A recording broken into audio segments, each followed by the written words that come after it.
Good evening, ladies and gentlemen. You're very, very welcome to the Source for our December lecture from the Tipperary People and Places series. Tonight we have Dr. Paul MacCotter come to us. Paul lectures in UCC, amongst other colleges, and tonight he's going to speak to us on the Maher family and their connection with Ikerrin. So a warm welcome to Paul and his wife Jo, who's in the audience. Thank you very much.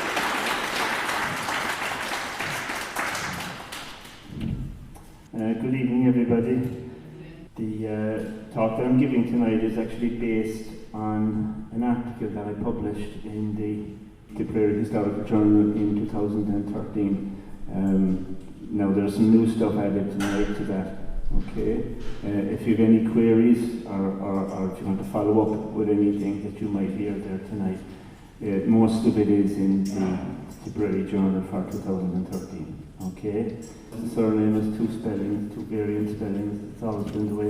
It's strange why some surnames do that and others don't. But however, this is a summary of what I'm going to talk about. I'm going to talk about, obviously, going to talk about the Maher surname, the early history of the area, the old ancient history that we're here within tonight. The O'Carrolls and the O'Fogartys, say a little bit about the O'Fogartys and more about the O'Carrolls. The origins of the territory of the Ikerrin, because that's the territory of the O'Mahonys, or of the O'Mahers, I'm sorry. We're going to look at the pedigree of the O'Mahers. We're going to look at Monaincha. It's the only monastic foundation associated with the O'Mahers, okay? And we're going to have a brief historical overview of the O'Mahers. 1170 to 1650 or thereabouts, and then just a very quick look at the many early branches of the family. So that's what we're going to do tonight. The Maher, or Maher surname, first anglicised, this is in the 16th century and 17th century, Maher, the first one you see up there. The original spelling in English comes into that. Most people bearing the surname use this style, and the Irish form is Maher. Okay, derived from the word Meagher, friendly, or Maher, majestic. It was the name of an otherwise unknown man whose grandsons adopted his name as their surname sometime between perhaps 900 to 1050, when surnames come into fashion in Ireland. Okay, the first name Maher is rare in the genealogies. Now, what basically I'm saying there is that the genealogies go right back in many cases to the 5th or 6th centuries. The period when surnames became a fashion and people started to adopt those is 900 to 1050 AD. And we don't know why they picked a particular person in the lineage. In other words, we have a lineage giving us the ancestors of this man, Maher, and the descendants, but why he in particular in that line of descent was chosen, we don't know. Okay, in many, the theory would be that he was probably very famous or had won a famous battle or some other way was worthy of praise.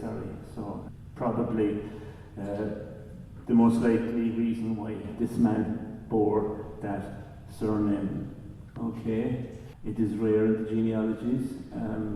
The earliest reliable reference of outside evidence, apart from the genealogy, is Ikerrin's Topographical poem. This was a piece of poetry written in the late 1300s. It lists the tuath of Ikerrin as they must have existed before 1170, and one of these tuath was the Ikerrin. Okay, and I'll come back and I'll say a little bit about tuath and so on in a slide or two. So if you're not sure what I'm talking about, bear with me. Who were the Éile in the proto-histories. They're said to have ruled Cashel before the Oganacht, so before 500 AD. The dating that is generally accepted about the genealogies, the early genealogies in particular. Their territory stretched from a little north of Cashel to Birr, and kings of the Éile are recorded from the 670s onwards. Okay, and it was rather large territory. And by about the year 1000, around the time of Brian Brew, they split in two. There was a northern and a southern section, okay? Tuath and Deskert. And of course, Tuath was when the Normans were coming, and in the period shortly before the Norman invasion, when surnames had become again very widely adopted, the Éile Tuath also adopted Éile Ikerrin. The senior line were the O'Carrolls, and Éile Deskert, the senior line there, were the Fogartys. Okay, so they split in this way, and we get these two lines from now on. The territory never comes back together again. Ikerrin basically was somebody who wrote a poem listing the territories of the Irish kings before the arrival of the Normans, and he was writing in the late 1300s, okay? And it's to this poet that we owe our lists of the tuath. The tuath were the units that made up the kingdoms. They were, if you like, they were sort of the ancestor to the rural parish of today. Something like that. You could get some sense of them from that, but I'll come back to them after. This is actually based on the area of the cantreds. Now, I'm trying a lot of technical terms out here. There's no way around it. You have to actually deal with them. The cantred was actually the term the Normans came for the old Irish kingdoms that they came upon when they arrived. They found these kingdoms in existence, and you can see the names there. They're all Anglo-Norman, or they're English versions of the older Irish kingdom names. Okay, that's Ormond there. That's the O'Kennedy territory. There's Roscrea, Bird, Kennedy. This is Eli O'Carroll. The Eli of the Éile of the O'Carrolls. Okay. Clonakilty is the site of the chief or Maher castle. Okay, there's southern Éile, Thurles, Fogarty, Templemore. Okay, but if you look, this should be a dark blue, and it's the colour schemes actually show the modern county bounds. That's the point of them. So this is Offaly. Offaly coming all the way down. If you note, most of Offaly is up here, and all around here are that's the Fitzpatricks and Ossory. But these are the Kennedys in Ormond, and you come down to Eli Fogarty, if you want to call it that. One Cashel there, Slievarda, and so on and so forth. And later on we'll show that this territory here, no modern part of Offaly, was actually part of Tipperary originally. So when the Offaly crowd are cock-a-hoop and they're hurling, about 1/3 of them are actually ancestral Tipperary people. Okay, this is all the territory of Offaly today. And we can go back briefly to that later, but that just gives you an idea of the places we're dealing with now, especially here, this territory here, this Maher territory, okay? Again, as I said, the colours don't come out too well, but this is Kilkenny here, there's the Kilkenny colours there, down there, and so on and so forth. Okay, so very brief look at the royal lines. The O'Carroll kings of Northern Éile, or Tuath Éile, Carroll, father of Gilpatrick, and Gilpatrick is the king of the territory of Éile, Northern Éile. Died in 1022, the father of Maher, the father of Cuchonnig, the father of Rigbardon. This incidentally gives us the modern surname Reardon, and he was a king. He died in 1058. He was the father of Fionn O'Carroll, who died in 1145 as Tánaiste of Éile, Tuath. Okay, so this is the main line of the O'Carrolls, just to look briefly at them. And then down here we look at the Fogarty kings of Éile Deskert, Meagher O'Fogarty, king of the south of Éile, 1057. Donald O'Fogarty, killed by the Osorians, that's Scianners of Innisfallen, mixing up that word. The men of Ossory, the Kilkenny basically, the McGillipatrick of Ossory is meant here. Donald O'Brien, King of Thomond assembled against them at Durlas of Fogata, 1174. This is Thurles, of course.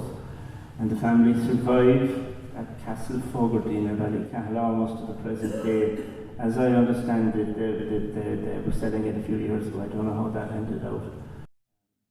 But they were never, they survived, the line of them survived at the O'Fogartys right down, but they were never as powerful as the O'Carrolls, okay, who were significant kings throughout the historical period. That's the O'Hearn's topographical poem. There's, I think it's 9 of these tuath, and I'll actually talk about what a tuath is in a little while.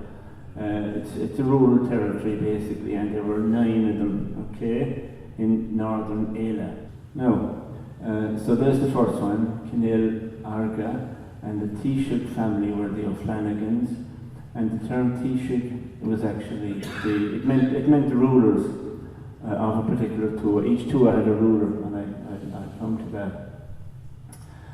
But if you look just briefly there at what you're seeing, the different tuath, the different territories, the O'Flanagans were still there, sorry, that's that, in 1641 is when they lose their lands. The MacCorkerans, the tuath of Clonruna, the founder of the Kingdom of Éile, is mentioned there. He would have lived during the 5th century, and the surname is MacCorkeran, and it's around Ikerrin, okay, where you find them today. Clonman, Monaincha, Taoiseach family of Ikerrin. The location of this tuath is not certain, okay. Clonman, Taoiseach family O'Dowie. This appears to be the theatre of this is how the Anglo-Normans wrote the term here. This becomes this under the Normans, which lay near Clonfermelo, and would thus appear to have been located in the Roscrea area. And of course, this is the surname Dooley. And Clonmegan, Taoiseach family McGill-Foyle. The tuath was presumably located in the area where the McGill-Foyle chieftains retained lands into the 17th century. So basically what we're showing you here is we're showing you how things must have been around 1170 when the Normans came, and we're following them, some of them right down. In fact, several of them right down come into the 17th century. So there's a lot of sort of stability among the territories. So these are the last few then, tuath Igeke, Taoiseach family Ivanon. As early as 1128, an Ubanan Coab of Roscrea recorded their tuath lay around Lep in Achanagan, which is Lame I Anan, the O'Banan's jump. The tuath of Ikerrin then are the O'Mahers, the ancestral tuath. And its inclusion in this list gives the earliest evidence for locating the O'Mahers in Ikerrin. Tuath Farrell, around Monaincha, the surname is unknown. Yeah, and there's the O'Carroll domain lands then, and the O'Carroll inauguration site was at Rathenny. Okay. Now, okay, so basically, have a look at that, and I'll pick out a few of the more relevant bits without actually reading the whole thing. The tuath as a unit has evolved over centuries and is found from the 6th century onwards. It's the ancestor of the later rural parish, only it was somewhat bigger. A lot of our parishes derived from tuath, but we might have 2 or 3 parishes would have contained the one tuath, because the tuaths were bigger. Okay, there were hundreds of them. They covered the whole country. Each had a ruler or a Taoiseach family. The term Taoiseach simply means leader, of course. It doesn't mean prime minister. Family or clan who led the tuath detachment into war on behalf of the overking. So the leader of the tuath is the head of he's the military officer as well, and probably collected taxes. Tuath were then subdivided. In other words, what the tuath itself was made up of individual bailias. This gives us our commonplace name term, balia, balti, plural is balti, okay? Again, 2000 to 3000 AD each, sorry. And it was the basic unit of taxation held by the kin group. The descendants of a common grandfather, or it could be the descendants of a common great-grandfather. The origins of the kind of clan idea, the clan system that we have today, the Gelfinne and the Derfinne. Okay, the Balia as a unit of infeudation, a unit that could be leased or rented or could produce tax, survived in Tipperary, but they were known as the Colp. It's a unique term for Tipperary. So this is the tuath which we saw. In this case, it's the Maher's tuath. Okay. There are no early references to the Mahers. One pedigree survives, datable to around 1630, and I've just taken the highlights of the pedigree here without going into each line. Okay. But that's the last chieftain of the Mahers. He dies in 1654. And these are son for son for son for son. The pedigree comes down to Fionn, living in the late 1300s. Okay, and then after him, we can find evidence for each of these guys. For most of them anyway, the pedigree is verified. Okay, but when we get back to him, after him, there's a series of generations, and there's no evidence for them apart from that they occur in the genealogy itself. And it seems to be an artificial pedigree, because 14 generations is too long, back to somebody who should have lived maybe around the year 1000, okay? So there's 300 years there, tell us extended to 14 generations when they should probably only have had 8 or 9 generations. Anyway, that's to do with the technicalities of the Gaelic pedigrees. If you have a look at that, then you'll see an interesting account of what is contained in the pedigree about when the new chieftain of the Mahers was being inaugurated. The Coarb, the church ruler of Cronan and Inishnabeoh, and I'll come back to those places later, circles the new chieftain while proclaiming him Lord, in return for which the Coarb receives the horse and battle dress worn by the chieftain at the inauguration. This ceremony is said to have begun with the inauguration of the first chief, the eponym, who gives his name to the family, Meagher, who is said to have been a king of Éile. Okay, and of course Inishnabeoh is Monaincha, in the great bog of Éile. Okay. Monaincha, Éile is Inishnabeoh, Insula Viventium, the island of the living. Originally an island in the great bog of Éile. The writings of the saints suggest that the church was first founded by Caniach. The reason I'm featuring this place now, by the way, is that it was in the territory of the Mahers. It was the main ecclesiastical site in the territory, okay? So you can see various saints there are associated with it. Shanras, more recently has had an unfortunate, it was in the news for other reasons, but we leave that. It was refounded as a cadet. The cadet were a reform movement in the 780s. It became a famous place of pilgrimage, and the belief, the name derives from the fact that a belief that nobody could die on the island and no females could remain alive there. So that was an interesting place to live, no doubt. A belief current when Gerald of Wales visited the island. This is the guy, he comes over with the Normans. He's a Barry, he's a Norman cleric, and he wrote a history of much of Ireland, history and geography, and he visited the island in 1185. And then there was a later monastery established there as well. And this particular monastery was under the control of the O'Mahonys for much of its history. And there is Inishnabeoh, one of the Romanesque doorways, okay? Just to break the text a little bit there. It's a beautiful picture. We're not going to read down through all of this. The O'Mahony clerics, or the O'Maher clerics, the point is that the O'Mahers were very much in control of that, at least from the early 1400s, as you can see there. This Marian O'Maher succeeds as the priorship of Monaincha upon the death of the prior Thomas O'Maher. You'll notice here that these are all, in most cases, these are in several cases, it's father to son. Okay, father to son. And of course, these are monks. They're not supposed to be having children. That was the time that was the time that people lived like that at this time. In fact, clerical marriage was quite well accepted at that time. It was only with the Counter-Reformation in the early 1600s that clerical marriage was finally and sort of very, very definitely made illegal, made wrong.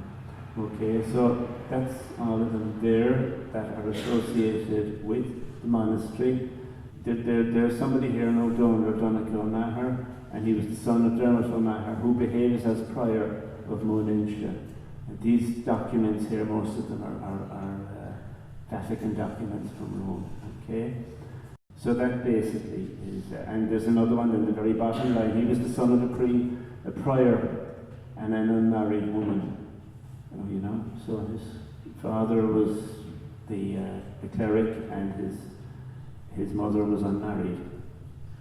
And this again is just it's another it's a pedigree of another branch of the O'Mahers, and it's up there actually.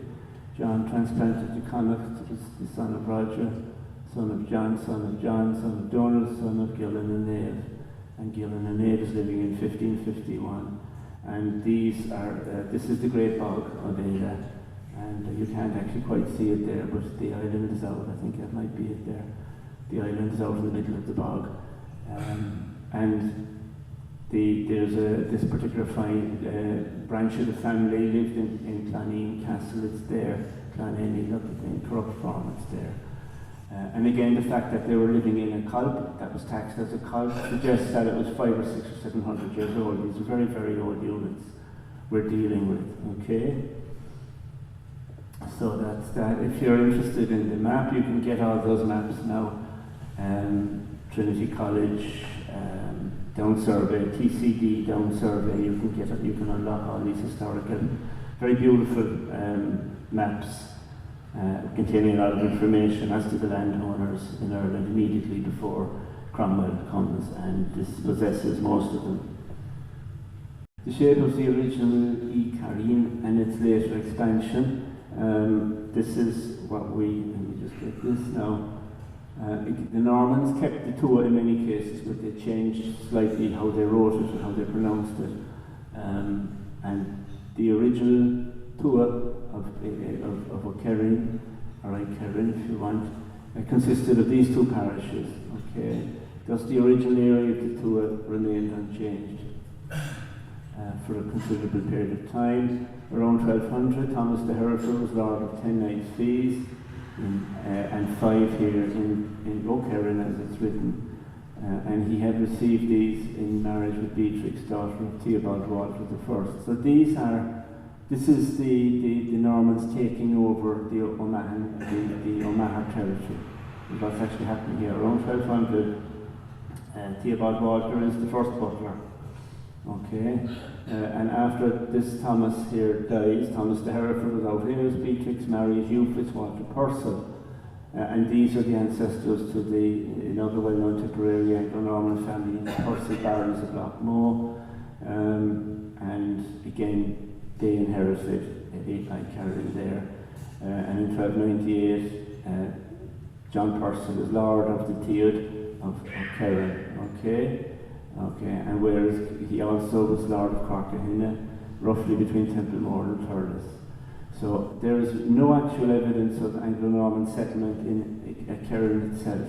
Okay, the O'Mahers retained subject to rents and joining the Purcell host. The O'Mahers were followers of the Purcells originally. Okay, this reference is from 1310. As well. Basically, that suggests that the O'Mahers were organising themselves along Anglo-Norman lines. They were founding burgages or towns, basically, okay? And the suggestion is that Borrisnua here was one of those, all right? So that's the O'Mahers, quite happy under the Normans. And this is just a little map there. This is Ikerrin here. Ignore that completely. This is Ikerrin here. This is a Colp, Cloneen, and Camlin is in it, the townland of Camlin. So this is the shape of an average Colp here, would be that sort of size, okay? There's the initial Roscrea in the bog all along here. And if you come down here, then this is simply the Anglo-Norman version of the names, okay? The thing to watch for, there's Roscrea up there, which was founded by the Butlers. And this is the O'Carroll territory here, okay? And that's about that. The thing to watch is just the fact that down to the 1300s, the Maher territory remains the same. It's still that tuath that they had in earlier, that they probably had earlier. Okay, if you note that at this time all of Ikerrin was surrounded by colonial settlements. It was an interesting one. They kept the Normans out of their own territory even if they were cooperating with the Persons. Okay, so that's that. Ikerrin in the 14th century. Again, what happens here is that the O'Carrolls drive the Normans from most of their territory. The Normans had settled as far north as Kinnity and Bear, but the O'Carrolls at this time cleared them out of it in a very bloody way. Burned, raped, murdered. The accounts are very interesting, a very bloodthirsty business.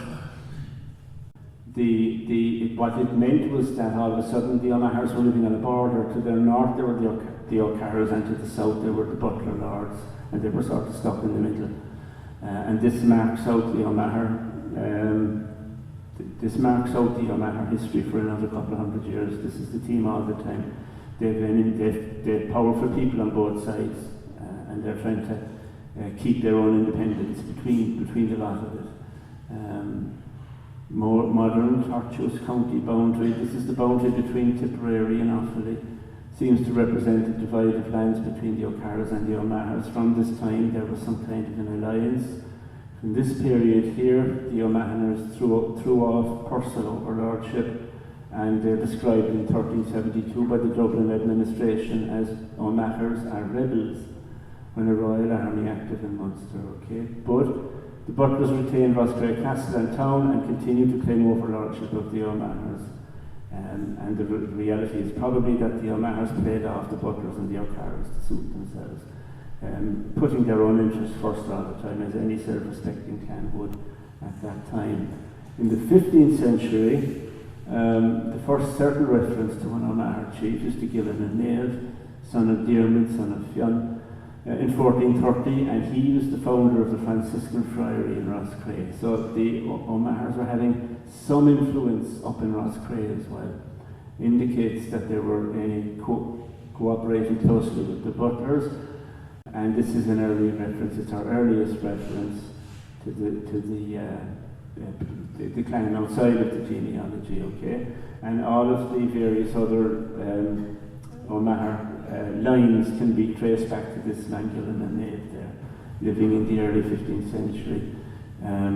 Okay, the result is a southern expansion at this time of the O'Maher territory through Kilbea, South Thars, Templery, Templetuahy, Kiloskehan, and even parts of Templemore. So in the 15th century, the O'Mahers are pushing south and subjugating or exterminating several Norman lines, okay?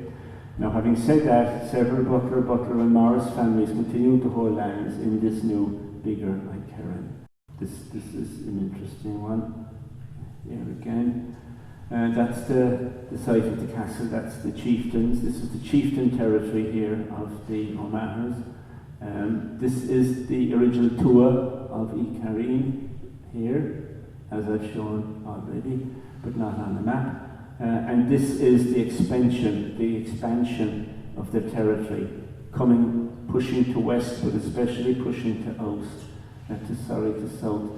and it looks like a horseshoe almost shape, you know. There's Temple Moor there, there's Roscrea just on the borders there, the O'Mahony or the Maher territories, and that's the Ratheni is the O'Carroll inauguration site. So this is the O'Carrolls here then.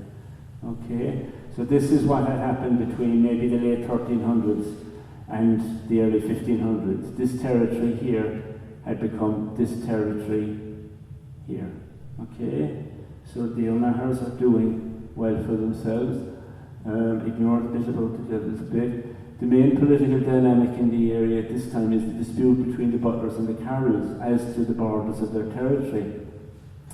Now, during the middle of the 1500s, the O'Mahers moved to the Butler side against the O'Carrolls. The O'Mahers had been in league with the Butlers for some decades, and they switched sides because the Butlers were fairly fed up with the O'Carrolls and they were doing their best to exterminate them, but they weren't getting very far with it. Basically, throughout the 1500s, there's this warfare going on between the Butlers and the O'Carrolls. Eventually, there's a settlement in 1605, and it sorts it out permanently. And basically, the Butlers surrendered their claim to that section of northern Tipperary, Ikerrin, okay, and it's lost. So basically, that bit of Offaly that comes down almost like a foot into Tipperary. If you're familiar with the maps today, that basically had originally all been part of Tipperary, and even earlier, the Aile territory. So basically, it explains why there's a chunk of Offaly today which was originally in Tipperary, and of course, then when you think about it, that means that this chunk of Offaly was originally in Munster, not Leinster, like it is today. So that's just that particularly interesting. A lot of that sort of thing went on with surnames or with place names and territories outside of the time we have to talk about them here, except for that one example where the O'Carrolls, their conquests were recognised and they managed to extend their territory. So basically, just to send the point, to mark the point there that 2/3 of the old Cantreton territory is lost to County Tipperary and to Munster.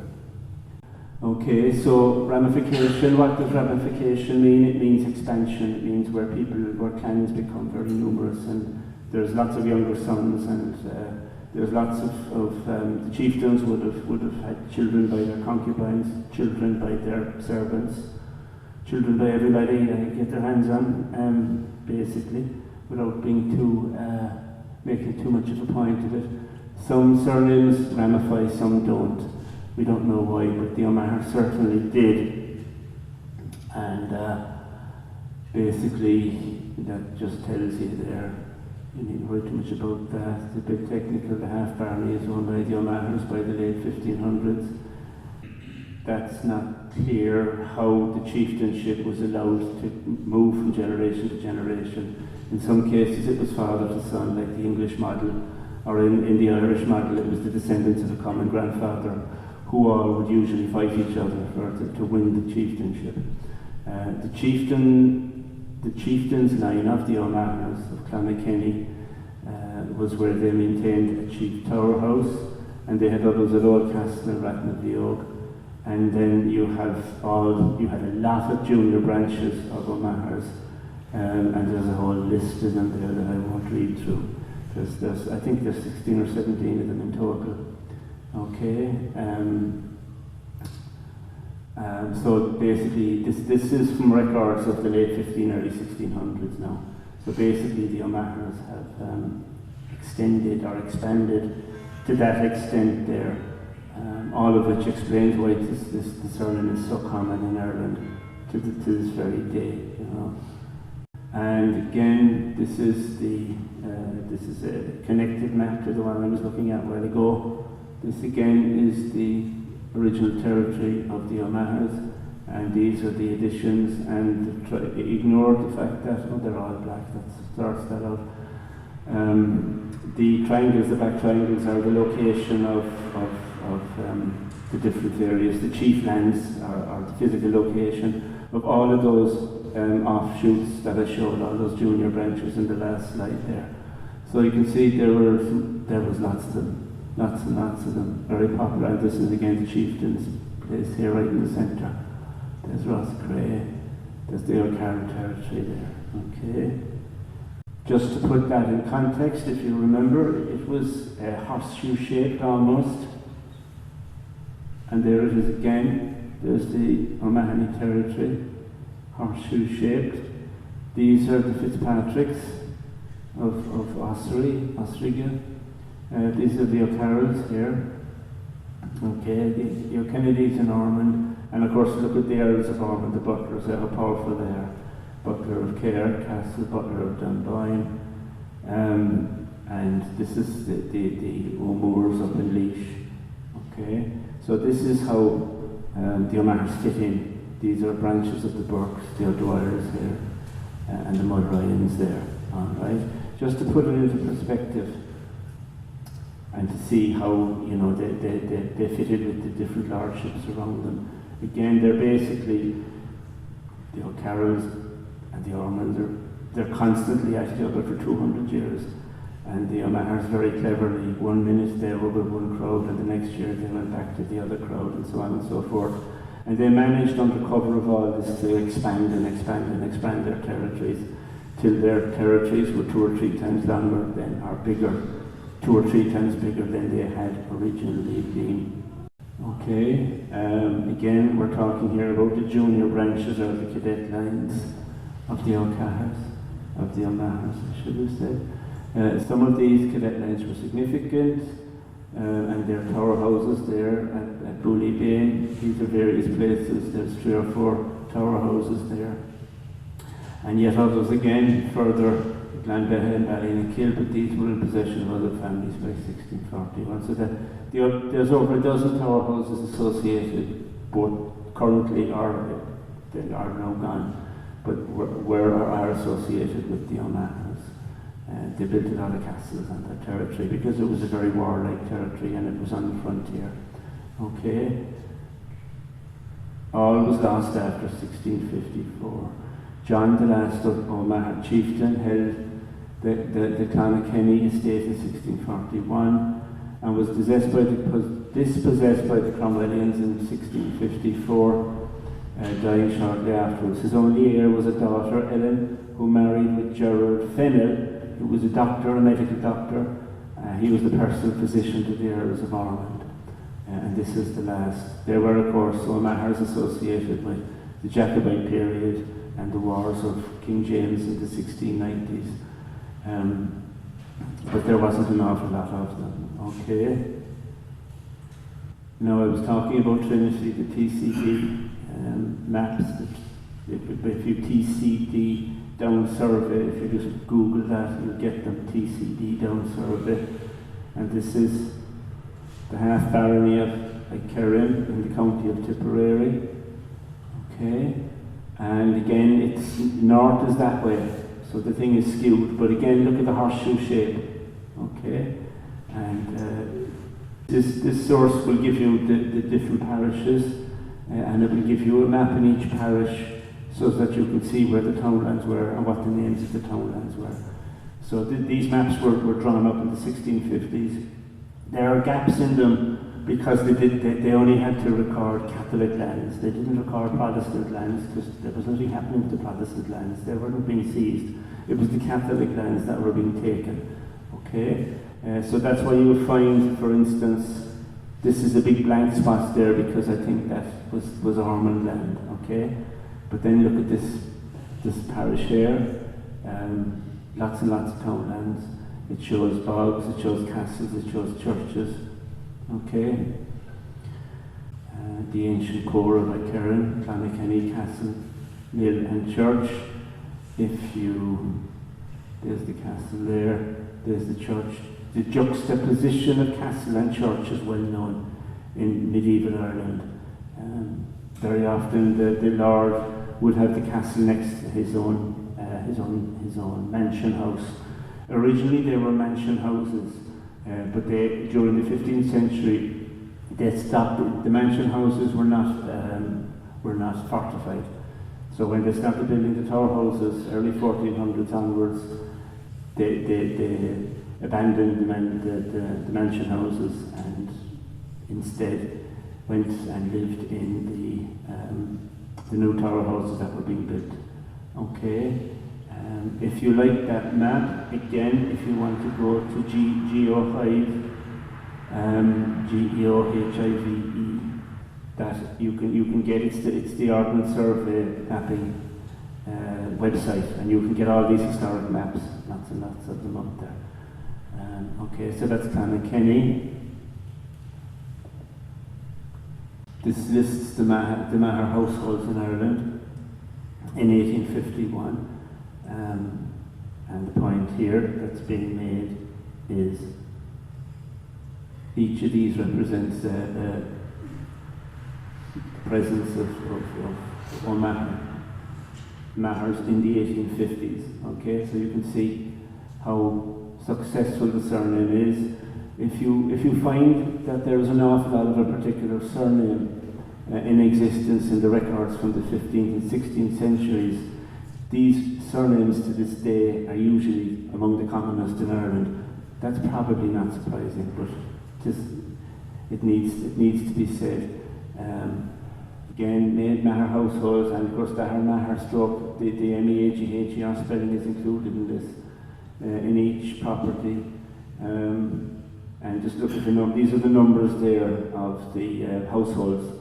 Okay, Laois has 167, Offaly 125. Look at other places then, like Cavan have very few, Cork have very few.